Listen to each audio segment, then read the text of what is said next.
Chairman Warner and I agree that we will not tolerate any disruptions.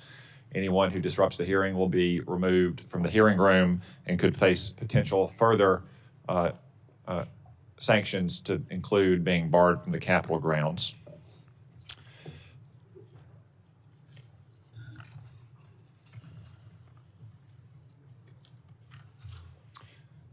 As I mentioned, General Rudd has previously testified for his nomination at the Armed Services Committee. Our committee has sequential referral. Our goal for this hearing is to consider the nominee's qualifications and give members ample opportunity for thoughtful deliberation. General Rudd has already provided substantive written responses to dozens of questions from this committee. Today, members will be able to ask additional follow-up questions and hear from the nominee directly. Our members are familiar with General Rudd from their visits to PACOM and also from his previous testimony to our committee in closed session, where he was also warmly received. I want to take this opportunity to once again thank General Rudd for his lifetime of service and answering the call once again. And also, I would like to recognize his wife, Ansley, his daughter, Hayden, his son-in-law, JT, who are joining us today. Welcome. As well as his mom, who is watching from South Carolina, and his younger daughter, Hollis, who is watching virtually.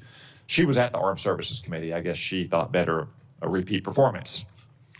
On behalf of this committee, thank you all for your support through this process and for your husband and your dad's decades of military service. General Rudd is a Special Forces officer who currently serves as the Deputy Commander of the U.S. Indo-Pacific Command. In addition to various special operations and interagency task force assignments, General Rudd has commanded at the platoon, troop, company, squadron, group, and combatant command functional component levels. Among his previous assignments, General Rudd has served as Chief of Staff for U.S. Indo-Pacific Command, Commander of Special Operations Command Pacific, and Deputy Commanding General for Operations for the 25th Infantry Division. If confirmed as Director of the National Security Agency, General Rudd will be asked to serve as the head of the NSA and as Commander of the U.S. Cyber Command. With this in mind, I look forward to hearing from you about how your wide-ranging experience equips and prepares you to fulfill this dual-hatted role and assume the enormous responsibility of protecting Americans and our homeland from harm. Again, I want to thank you, General Rudd, for your many years of service to our nation and for your willingness to continue serving our country in this new role. I now recognize our distinguished Vice Chairman for his remarks. Well, thank you, Mr. Chairman. And General Rudd, it's good to see you again. It is great to meet your wife and daughter and son-in-law. Again, thank you for making time to meet with me the other day. We all know that NSA has been without a Senate-confirmed director for over 9 months.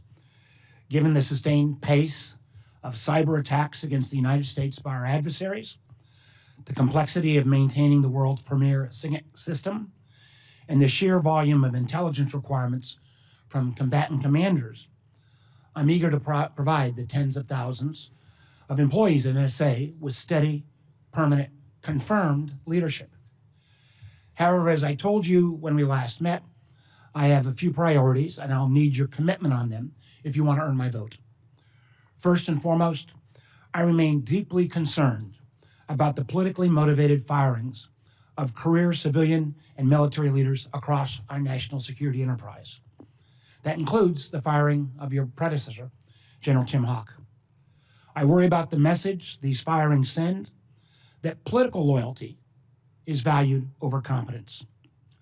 That message risks chilling the IC's willingness to speak truth to power, or even to produce vital intelligence that may conflict with preferred talking points or messaging of the day.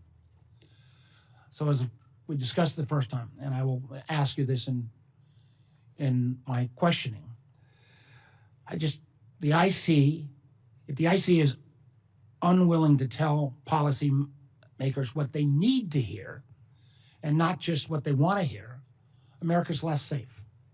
So I will need your commitment that you will always be candid with policymakers, and nothing in your background reflects that you wouldn't be, but that you will always be transparent with Congress, and you'll foster a culture at the NSA that prizes candor and transparency, including standing up for your workforce if they are unfairly targeted.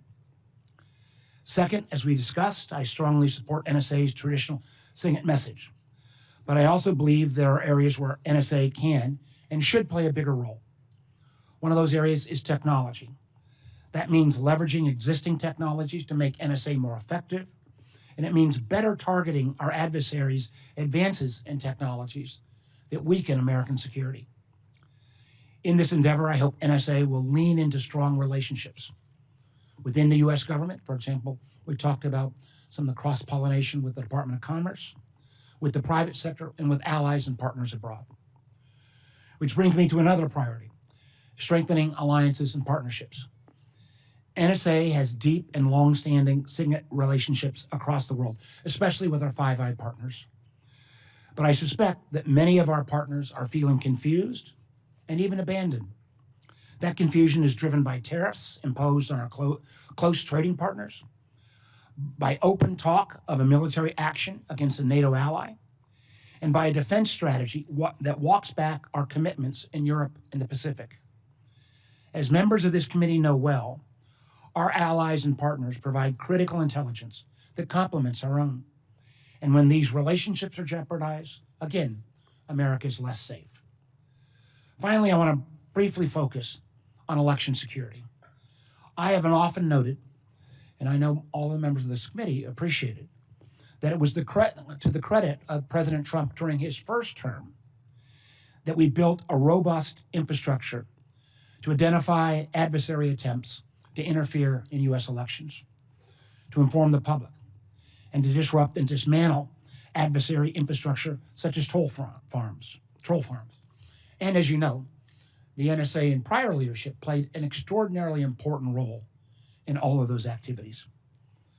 So it is ironic and highly unfortunate that in this term, President Trump and his team have literally dismantled that infrastructure they built. While at the same time, senior officials, including the person responsible for leading our nation's intelligence community, appear willing to blur the line between intelligence and domestic political activity. There are only two explanations for why the Director of National Intelligence decided yesterday to show up at a federal raid tied to the president's obsession with relitigating the 2020 election. First, she believes there is a legitimate foreign intelligence nexus, in which case she has violated her legal obligation to keep this intelligence community and committees fully and completely informed. Or she is simply attempting to inject the nonpartisan intelligence community into a domestic political stunt designed to legitimize conspiracy theories that undermine our democracy. Either scenario represents a serious breach of trust and a dereliction of duty to the solemn office which she holds. So I'll be looking to you, among others, to ensure that we defeat real adversary efforts to mess with our elections and to help ensure that the intelligence community never allows itself to be used to advance political narratives instead of protecting domestic institutions. There are, of course, other issues, and I know we had a robust discussion about Section 702, which is going to need reauthorization. I look forward to discussing these issues and many others and working with you as I expect you will be confirmed. Thank you very much, Mr. Chairman. Look forward to the presentation. Thank you, Mr. Vice Chairman. General Rudd, before we move to your opening remarks, the committee has a series of standard questions we pose to each nominee. They require a simple yes or no answer for the record. Although if the answer is no, there will probably be need for explanation, which is the equivalent of your instructor stomping his foot in an Army study review. So here we go. 1, do you agree to appear before the committee here and in other venues when invited? Yes, Mr. Chairman. 2, if